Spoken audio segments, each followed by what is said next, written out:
नमस्कार, मी फराह खान. तुम्ही पाहताय लोकशाही मराठी. राज्यातील सर्वात मोठी सहकारी डेअरी अर्थात महानंद राज्याबाहेरच्या संस्थेला चालवायला दिली जाणार आहे. महत्त्वाचं म्हणजे ही डेअरी गुजरातच्या आणंदमध्ये मुख्यालय असलेल्या NDDB कडे देण्याचा प्रस्ताव महानंदच्या संचालक मंडळाकडून राज्य सरकारला पाठवण्यात आलाय. तर महानंद डेअरीचा वाढता तोटा बघता हा निर्णय घ्यावा लागत असल्याचं बोललं जात आहे. पण मुळात महानंदवर ही वेळ आलीच कशी असा सवाल उपस्थित होतोय. तर NDDBला महानंद देण्याऐवजी राज्यातील सक्षम सहकारी दूध संघाला महानंद चालवण्यास देण्यात यावा अशी मागणी सुद्धा होऊ लागली आहे. त्याच वेळेला राज्यातून गुजरातला गेलेल्या इतर प्रकल्पांची ही चर्चा सुरू झाली आहे आणि हीच आहे आजची आपली स्टोरी ऑफ द डे.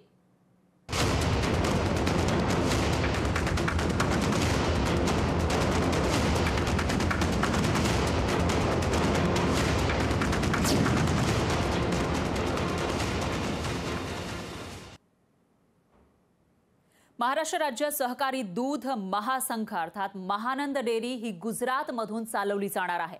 महानंदच्या संचालक मंडळानं NDDBच्या व्यवस्थापनाला हा प्रकल्प चालवायला देण्याचा निर्णय घेतलेला आहे. तर national dairy development board Mahanand चालवणार आहे आणि त्यांचं मुख्यालय गुजरातच्या आणंदमध्ये आहे. राज्य सरकारनं या प्रस्तावाला मंजुरी दिल्यानंतर NDDBच्या व्यवस्थापनाकडे महानंदचे अधिकार जातील.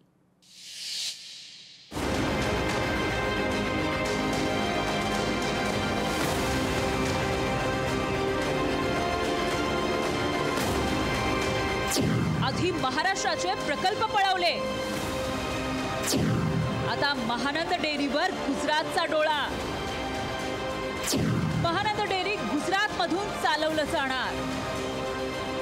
महाराष्ट्रातील प्रकल्प गुजरातमध्ये पळवल्याचा आरोप होत असतानाच आता महाराष्ट्र राज्य सहकारी दूध महासंघ अर्थात महानंद ही गुजरातमधून चालवलं जाण्याची शक्यता निर्माण झाली आहे.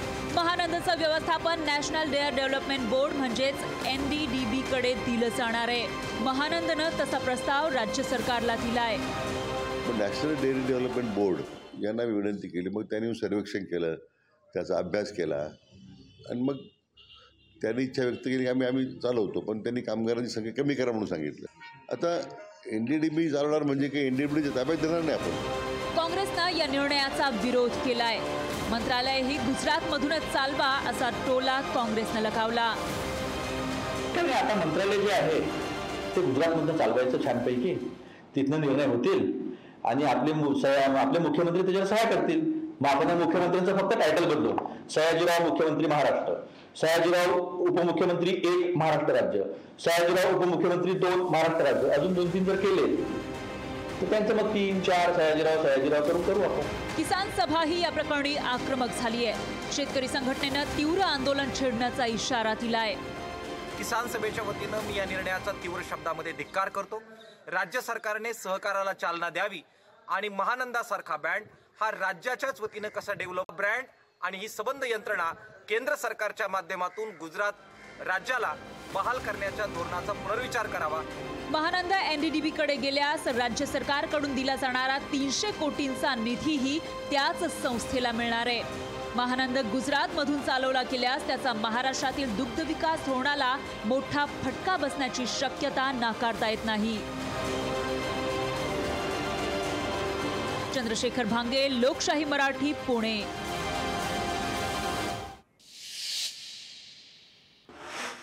महानंद ही राज्य सरकारची संस्था, मात्र हक्काचा दूध संघ कधी नफ्यात आलाच नाही. नेत्यांच्या दूध संघांना स्पर्धा वाटू लागल्यानं महानंद तोट्यात कसा राहील अशीच धोरणं आखली केली. हे कमी की काय, महानंदचं व्यवस्थापन पाहणारा दूरदृष्टीचा अधिकारी सुद्धा महानंदला लाभला नाही. महानंदच्या तोट्याचं गणित मांडणारा हा रिपोर्ट पहा.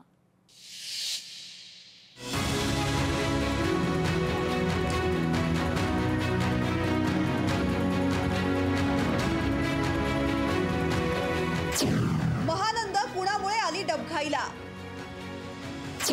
महानंदला डब्यात घालणारे कोण? महानंद का ठरला पांढरा हत्ती? महाराष्ट्र राज्य सहकारी दूध महासंघ म्हणजे महानंद ही संस्था मोडकळीस आली आहे. शेतकऱ्यांच्या दुधाला योग्य भाव मिळावा, शिवाय ग्राहकांना योग्य भावात दूध आणि दुग्धजन्य पदार्थ मिळावेत या उद्देशानं महानंदाचा पाया घालण्यात आला. पण नेत्यांच्या खासगी दूध संघांना महानंद स्पर्धक वाटू लागल्यानं महानंदचे कायम पंख छाटण्याचं काम दूध डेऱ्या चालवणाऱ्या नेत्यांनीच केल्याचा आरोप होतोय. महानंदची दूध संकलन क्षमता 10 लाख लिटर. सध्या अवघं 40,000 लिटर दूध संकलन. सभासद संस्थांकडून महानंदला अनियमित दूध पुरवठा. महानंदचा उत्पादन खर्च 24 ते 25 रुपये प्रति लिटरवर. इतर दूध संघांचा उत्पादन खर्च 4 ते 5 रुपये. 1 लिटर दूध विकण्यासाठी महानंदला 22 ते 23 रुपयांची पदरमोड. 940 कर्मचारी संख्याही महानंदसाठी डोकेदुखी. ढिसाळ व्यवस्थापनामुळे महानंद 150 कोटी रुपये तोट्यात.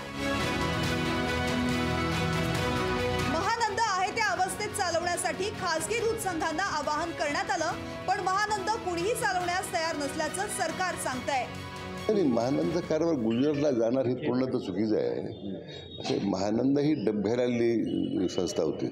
आपण राज्यातील ज्या प्रमुख दूध संस्था आहेत त्यांनाही विनंती केली की तुम्ही चालवायला घ्या. कारण आज महानंदाची अशी अवस्था आहे की ज्या राज्यातील सहकारी संघ आहेत ज्याचे ते सभासद आहेत ते सुद्धा महानंदाला दूध घालायला तयार नाही आहे. महानंद डबघाईला आणण्यात राजकीय नेत्यांसोबतही नोकरशाही सुद्धा कारणीभूत ठरल्याचा आरोप होतोय. अमूल सारख्या संस्था कोट्यावधी रुपयांचा यशस्वी व्यवसाय करत असताना महाराष्ट्राच्या मातीतला महानंद हा ब्रँड अखेरच्या घटका मोजतोय. महाराष्ट्रात व्यवस्थापन कौशल्यात निपुण मनुष्यबळ असताना महानंद महाराष्ट्राची शान बनू शकला नाही हे महाराष्ट्रातील नेत्यांचं अपयश म्हणावं लागेल.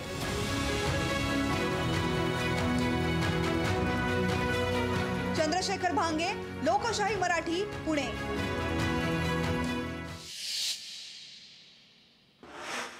महानंद डेअरी गुजरातमधून चालवली जाणार असल्यानं याआधी महाराष्ट्रातून गुजरातला गेलेल्या प्रकल्पांची चर्चा आता पुन्हा सुरू झाली आहे. परदेशी गुंतवणुकीचा अग्रेसर डेस्टिनेशन अशी महाराष्ट्राची ओळख कायम राहिली आहे, तरी सुद्धा अनेक प्रकल्प महाराष्ट्राऐवजी गुजरातमध्ये गेल्याचा आरोप सातत्यानं होत असतो. आणि हे प्रकल्प नेमके कोणकोणते आहेत ते पाहूयात ग्राफिक्सच्या माध्यमातून. तर सिंधुदुर्गातील पाणबुडी प्रकल्प गुजरातच्या द्वारकामध्ये होणार असल्याचा आरोप आता करण्यात आला आहे. त्याच्यावरून वेगवेगळे जी प्रतिक्रिया आहेत त्या येत्या. दरम्यान 2018 मध्ये सिंधुदुर्गातील निवती रॉकमध्ये समुद्र विश्व निहाळण्यासाठी देशातील पहिला पाणबुडी प्रकल्प होणार असल्याचं राज्य सरकारनं जाहीर केलेलं होतं. तशी घोषणा झालेली होती. आता गुजरातच्या द्वारकामध्ये हा प्रकल्प होणार असल्याचा आरोप विरोधकांनी केला आहे. तर डायमंड बोर्स हा आंतरराष्ट्रीय विमानतळामुळे मुंबईमध्ये हिऱ्यांचा अनेक वर्षांचा जुना व्यवसाय आहे, पण आता गुजरातमध्ये डायमंड बोर्स होणार आहे. वांद्रे कुर्ला संकुलामध्ये हिरे बाजाराची मोठी इमारत उभी आहे. नवी मुंबईमध्ये सुद्धा भव्य हिरे बाजार केंद्र उभारणार असल्याचं उद्योगमंत्र्यांनी सांगितलेलं होतं. पण सुरतमध्ये भव्य हिरे बाजार केंद्र अर्थात डायमंड बोर्सचं पंतप्रधान मोदींच्या हस्ते उद्घाटन झालं. तर हिरे व्यापार गुजरातला पळवल्याचा विरोधकांचा आरोप आहे. मात्र मुंबईच्या डायमंड हबमधून एकही उद्योग सुरतला गेला नाही असं स्पष्टीकरण फडणवीसांनी दिलंय. तर टाटा एअरबसचा मालवाहू विमान बनवण्याचा 21,935 कोटींचा जो प्रोजेक्ट आहे तो महाराष्ट्रात होणार होता. नागपूरमधील मिहान परिसरामध्ये हा प्रकल्प होणार असल्याचं उद्योगमंत्री उदय सामंत यांनी जाहीर केलेलं होतं. हा प्रकल्प गुजरातला दिल्याचा आता विरोधकांनी आरोप केलेला आहे. तर वेदांत फॉक्सकॉन या प्रकल्पाच्या माध्यमातून राज्यामध्ये 1,54,000 कोटींचे गुंतवणूक होणार होती. या प्रकल्पाचा प्लांट गुजरातमध्ये सेटअप होणार असल्याची घोषणा आता करण्यात आलेली आहे. याशिवाय आंतरराष्ट्रीय वित्तीय सेवा केंद्र अर्थात IFSC केंद्रामध्ये UPA सरकार असताना याविषयीचा निर्णय झाला होता. तेव्हा पंतप्रधान हे मनमोहन सिंग होते. तर मुंबई ही देशाची आर्थिक राजधानी असल्यानं रिझर्व्ह बँकेसह अनेक वित्तीय संस्था या ठिकाणी आहेत आणि त्यामुळे मुंबईतच IFSC होणार असल्याचं जाहीर करण्यात आलं होतं. बांद्रा कुर्ला कॉम्प्लेक्समध्ये यासाठी एक भूखंड सुद्धा राखून ठेवलेला होता. 2017 मध्ये तत्कालीन केंद्रीय अर्थमंत्री अरुण जेटलींनी मात्र या वित्त केंद्राचं मुख्यालय गांधीनगरच्या गिफ्ट सिटीमध्येच असेल हे लोकसभेमध्ये घोषित केलं होतं. त्याचबरोबर नॅशनल मरीन पोलीस अकॅडमी यासाठी सुद्धा महाराष्ट्रामध्ये जागा राखीव होती. 26/11च्या हल्ल्यानंतर NSG आणि नॅशनल मरीन पोलीस अकॅडमी मुंबईजवळ पालघरमध्ये प्रस्तावित होती. सत्ता बदलानंतर मात्र कोणत्याही कारणाशिवाय गृह मंत्रालयानं हा प्रकल्प गुजरातच्या द्वारकामध्ये हलवला. तर मुंबई विमानतळाचं मुख्यालय सुद्धा गुजरातमध्ये हलवण्याचा विचार असल्याचा आरोप करण्यात आला होता, पण अदानी समूहानं त्याच्यावर पत्रक काढत स्पष्टीकरण दिलं.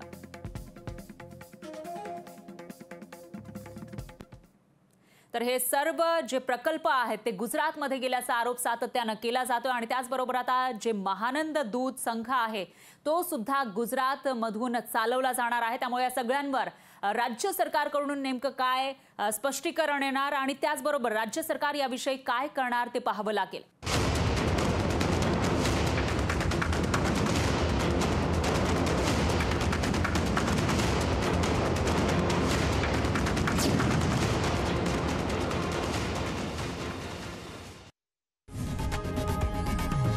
लोकशाही मराठी ऐका, पहा, जागरूक रहा.